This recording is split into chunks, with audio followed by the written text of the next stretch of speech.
What is it like being a Jamaican in South Carolina, USA? Hi, I'm Xavier Murphy, the founder of Jamaicans.com. And today in Jamaicans to the World, I talk to Lorna Shelton-Beck, a Jamaican living in South Carolina. Hi, Lorna, how are you? Great. Thanks for having me. So, first question, which part of Jamaica are you from? Oh, I am from Port Antonio. I'm a proud Portlander. All right. Which school you representing? Ditchfield, Ditchfield. So, so Titchfield is. Tell me where Titchfield is, because I I I think it's the one that is right there by. Is it by the beach or by the water? Of course, it's by the water. We're on a little peninsula, and um, we are we are the fifth oldest school in Jamaica. We are on the peninsula. We're in Port Antonio, and we are just proud to be from Titchfield because for a long time Titchfield was the only high school. Okay. All right. I know. I remember it because I know you're right there on this peninsula, and I can't imagine looking out from your classroom every day, just seeing the water out there. That probably was amazing. It depends on where you look. So if you look on one side, you'll see the ocean, you see the water, you see all that nice calming thing, and the other side actually see the Blue Mountains. And Awesome. during the day it changes. Wow. The shade on the mountain. Yes, yes. Wow. Wow. I grew up So, idyllically. Beautiful Jamaica, wonderful Portland, Port Antonio. Yes. so you move, you leave Jamaica, you come to the United States. What was a culture shock for you coming to the United States? I'm going to say if you read a lot, then, well, for me, um, it wasn't such a culture shock because you already have formed opinions and thoughts and ideas, and I've, seen things in books. But I'll tell you what was the most surprising, and I hope that this is not misunderstood, but it was the Jews.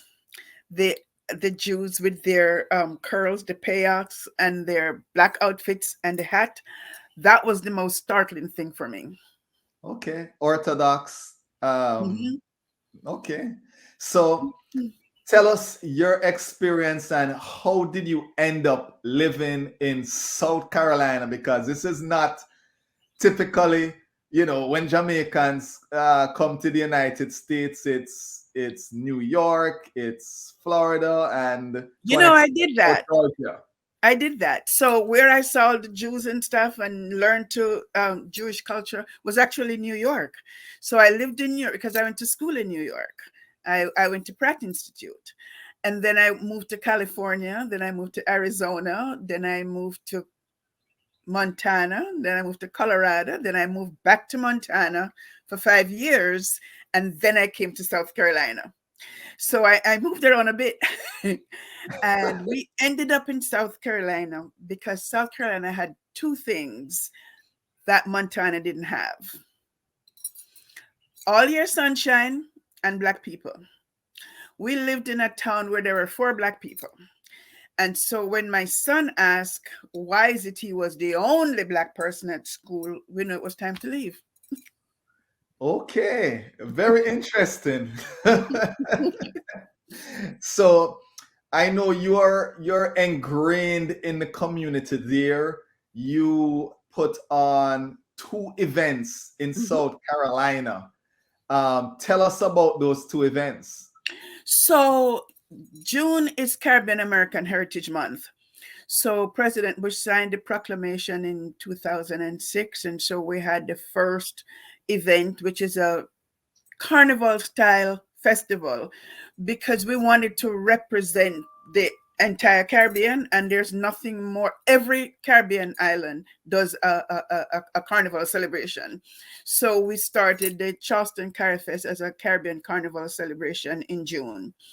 And then in honor of Jamaica, we have our Jamaica Day celebration, which we celebrate and recognize Jamaica's two biggest exports, jerk and reggae music. So we have a South Carolina reggae jerk and wine festival. So we pair that with wine and have a grand time. Awesome. Awesome. So is there a large Caribbean community in Charleston? It's growing. It's growing. Okay. So, we have some representation from all the islands. Of course, the most are Jamaicans because South Carolina actively recruit Jamaicans. They recruit Jamaicans to work in the hotels. So the three largest area that have hotels, they actually have the Jamaican workers that come for 6 months. And as a Okay. result of that, you have some that end up staying. So we're slowly building that whole Jamaican group of people here that are permanent residents in Charleston. But outside of that, the teachers, they recruit teachers from Jamaica, and the medical society recruit nurses, doctors, nurse practitioners from Jamaica. Okay. Now, is it South? Forgive me if I'm messing this one up, but is it South Carolina that has the islands that are right off the coast, where the people almost sound like, we could say we sound like them or they sound like us? Is it South Carolina or is it North Carolina? South Carolina. They're called Gullah Geechee people, and they are more equivalent to our Maroons because they have maintained the African culture and heritage.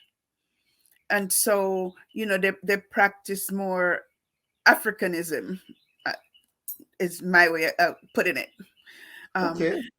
And and the language, when it's almost they like the speak Jamaican they speak broken English like us, so that some of Wait, the wait, words. wait, wait, wait, wait. You remember now, this is not broken English. This is a language. Well, it is a language, but it's the root. The root part of it is English, and then part of it are from the different African Different, languages we have that's influences. mixed, right? Right, right, And right. the funny thing is, Barbados think that they are more closely related to their Bajan dialect. We every year at our festival we feature a different country because my goal is to educate my local community on the Caribbean, or similarities or differences, and for them to recognize that we are different countries and that we have made a big contribution to the United States. This year we're recognizing the Bahamas, and the Bahamians have the same claim as the Bajans, that the Gullah Geechee people sound like them.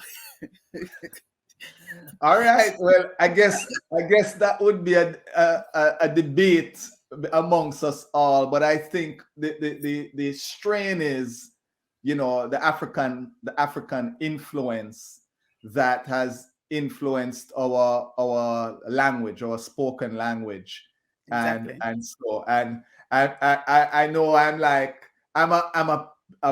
a big advocate of what I call the Jamaican language, because everyone else in the world sees it as a language except it being officially recognized on the island. But that's for another day. I'm going to move on.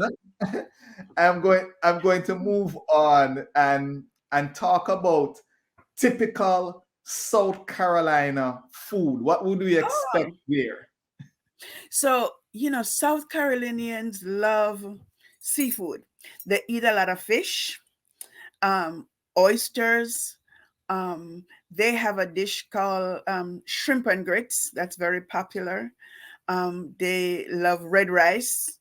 Um, and those are very typical South Carolina food that you can get kind of anywhere, and somebody gonna make you something. They probably, give you stuff like that. And crabs. They love crabs. Yes, yes, they eat a lot of crabs. So it sounds like for us who love our seafood, we blend right in. Yes, yes. Yeah, we definitely have that in common. So on the flip side, where do you get your Jamaican fix in Charleston, South Carolina? So I have to tell you that South Carolina is really growing in our Jamaican population. And as a result of that, we have several Jamaican restaurants in Charleston. And if it's not directly in Charleston, in close proximity, like, maybe adjoining towns, we have several Jamaican food trucks in Charleston. So we can get Jamaican food quite readily. And then we have couple Jamaican stores, that sells the other dry goods and stuff. So yeah. Okay. So I'm going to back up. My brain probably registered this a little slow. So you Uh-huh. said red rice. What Yeah. is the red rice made from? Or because when I think red rice, and my Nigerians will come after me, I'm thinking, the jollof rice, the Nigerian and the Ghanaians and the. Yeah. So what is this red rice? How does it So get red? so they put that tomato base in the rice, and of course with all the other seasonings and stuff, and they usually put sausage in it also. So Okay. that's why it's red, because Okay. of that tomato base. So I wonder if it came through, again, I'm just throwing it out there. Somebody may put that in the comments if it is related to our African ancestors and so on, The because I think Gullah-Geechee people it will is. tell you, yes, it came from Africa. Just like oh dear, I just got a senior moment. Okra, just like the okra, they Okay. revere the okra because it is supposed to have come directly from Africa. And Okay. so they make this okra soup, um, which they call it okra soup, but it's more like a stew because they serve it over rice. So with the Jamaica, you said there's a strong Jamaican community and there's a strong Caribbean Mhm. community there. Is Yeah, there any formal organizations? not really. So we had a formal within Charleston, and then it petered out and became strictly focused on one island. But we are in the process of trying to regroup to get all our Caribbean people to come back under one umbrella for us to be more united. So we're literally working on that as we speak. Okay. Now, has there been a Jamaican funny moment for you where somebody comes up to you and says, I heard you're Jamaican, and do Jamaicans do this? Or what have you had some of those moments there in South Carolina? I can't remember exactly all those stories because I've been here so long, but I can tell you I've had that moment in just about every state that I've lived in. Um, but what I find not necessarily funny, but I'm usually surprised that I will meet Jamaicans who are surprised that I am Jamaican. Yeah. Because maybe there's not a lot of other Jamaicans. That's one. Um, and I don't necessarily think, well, I don't think I have lost my Jamaican accent or my Jamaicanness, but they will be so surprised and say, "Oh, but you don't sound like a Jamaican." So I've heard it too, and and so hey, I leave that one alone. But I'm going to tell you this because it really depends on where you're from and who you're exposed to that are Jamaicans. Because this morning they had a show on the television. They were featuring this Jamaican restaurant. And when I heard that lady, I did not think she was from Jamaica because she didn't sound Jamaican. I didn't recognize the typical Jamaican accent. And once again, like I was telling my daughter, it's because it depends on where in Jamaica you're from. Right, right. No, you're absolutely right. And some of us, as I said, we can have the deep accent, Yes. and some of us, grew up where our parents told us you can't speak, don't speak the patois in the house, Right? I used to go to the country, and when I got to the country, you know, You cut yeah, loose. deep cut loose or whatever, and I come home and yeah, you gotta taper it down. Yes. So, if I was to visit South Carolina, and you said, Xavier, there's one place I would recommend or one event. I know we have to come to your event, but I'm saying Absolutely. from a South Carolinian perspective, what would be that one thing you'd say you have to experience it, or you have to do, check this place out or check this event out? Mm, mm. So this may sound strange, but usually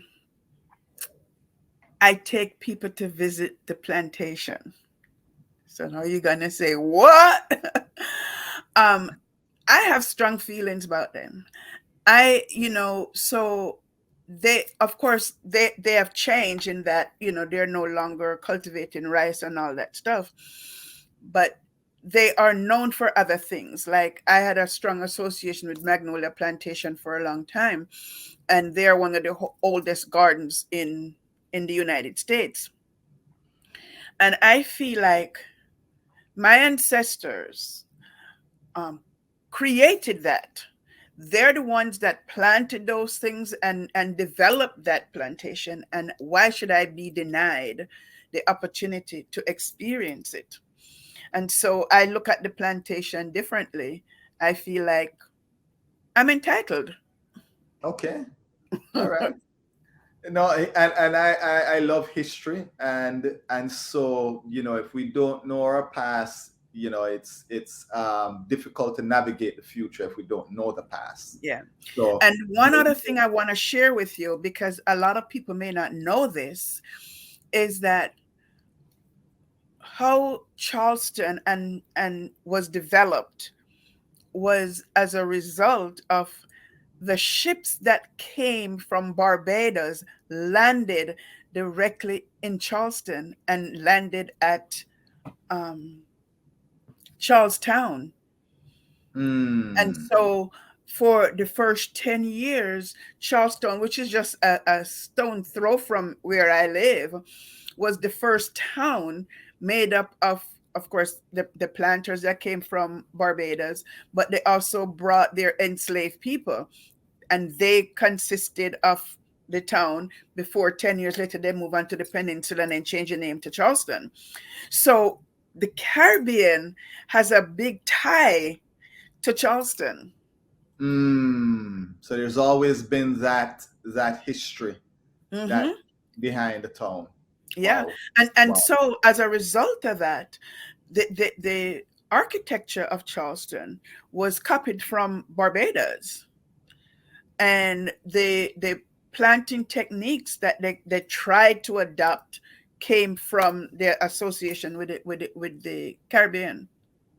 Wow, wow, wow. So I'm gonna switch up a little bit and listen again. Thank you for taking time to tell us your story and a little bit about South Carolina. Now, when you visit Jamaica Hmm. and you get off that plane, Yes. what is that first thing that you're doing? Whether it's visiting somewhere, or it's a food, I or want a patty. I want a patty. I'm telling you, you can get patties up here, but I'm sorry, they're not like getting a real tasty patty in Jamaica. And the thing I have to do when I'm in Jamaica is go to the beach. I don't go to the beach up here. If I go by the beach, it's to look, not to go in. I don't go in water I can't see. So when I go home, I'm from Port Antonio, I have to get my beach fix. Yes. Well, I can tell you if you're from, people from Port Antonio know what beach looks like. Absolutely. So, in closing, any words of advice in terms of people wanting to move to South Carolina, and if you can also tell us a little bit cost of living, what is it like there? So, COVID has changed things quite a bit. So now the cost of living is higher because everything has gone up. But if you want to work, you are welcome to come to South Carolina because there is shortages in every possible area that you can think of.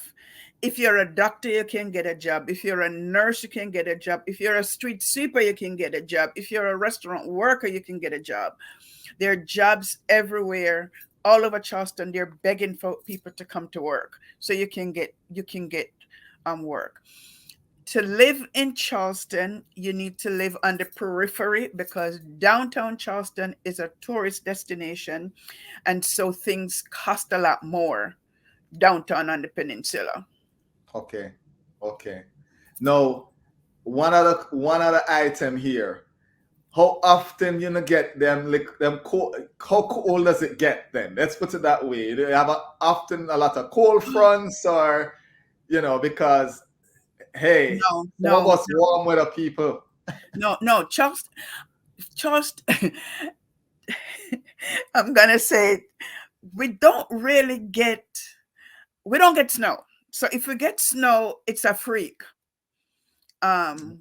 But it does get a little cold. But what I can tell you is that, like now in the winter, our winter has fluctuating temperatures throughout the day. So you may start the day off in your coat to go to work, and by the time you're coming home, you're taking it off and taking off half of your clothes because it's hot. Well, Lorna, thank you for spending some time with us and telling us a little bit about South Carolina and your journey there. And folks, again, 2 events. What were the 2 events again? June. So June is Charleston Carry Fest, which is a Caribbean carnival celebration. And August, which is the last Sunday in August, is South Carolina Reggae Jerk and Wine Festival, which is our Jamaica Day celebration. Okay. And is there a website anybody can find all this information? Of the same name, charlestoncarryfest.com and screggaejerkfestival.com. And right. we normally have a third event, and COVID stopped that, but we'll be bringing it back, and that's our rum event. Lorna. So stay tuned. Thank you again. And as I said, Jamaica, little more. All right. God bless. Walk good. Show some love now. Hit that like button, subscribe to our channel, and hit that notification bell. That way you don't miss a video.